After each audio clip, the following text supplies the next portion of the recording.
If you work for Reed Hastings, you'd better be ready to express your dissatisfaction. Good leaders seek out critical feedback whenever possible. The Netflix co-founder and chairman recently told entrepreneur Tim Ferriss podcast, The Tim Ferriss Show. Hastings even has a simple, three-word term for the practice: farming for dissent. If you're a leader, it's important to farm for dissent, because it's not normal to disagree with your boss, right? Normally, we learn deference, Hastings said, but because companies often need new ideas and fresh strategies to grow, employees need to be willing to argue with their managers at times, he added. Because it's difficult, emotionally, in most companies to disagree with your manager. We call it farming for dissent, he added. We have managers do things like ask, "What are 3 things you would do differently if you were in my job?" Hastings, who served as Netflix's CEO for more than 2 decades before becoming chairman last year, said he'd ask 50 top executives every year or two to write down what would be different if they were in charge of the company. He used their feedback to experiment with different business strategies, some of which worked. The strategies that didn't work served as learning opportunities, he added.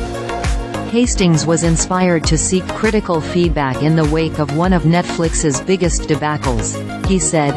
A failed attempt in 2011 to rebrand the company's DVD by mail service as a separate company called Qwickster.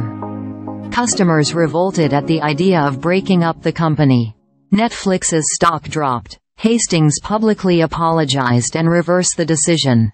Still, he said the Qwickster disaster was his favorite failure of his career, because it taught him to ask for more input, positive or negative, before making a big decision.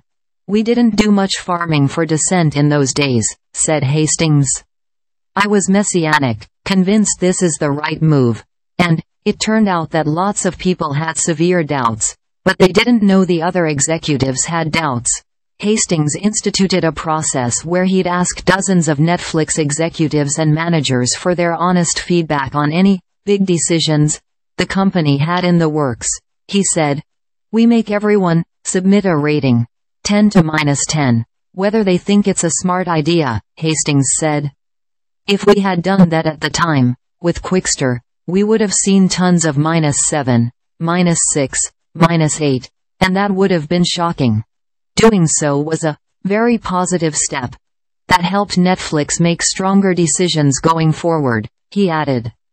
Today, the company has a market capitalization of $240.2 billion. The Netflix co-founder isn't the only business leader to embrace critical feedback from employees, a strategy reminiscent of ex-Google and Apple executive Kim Scott's radical candor philosophy.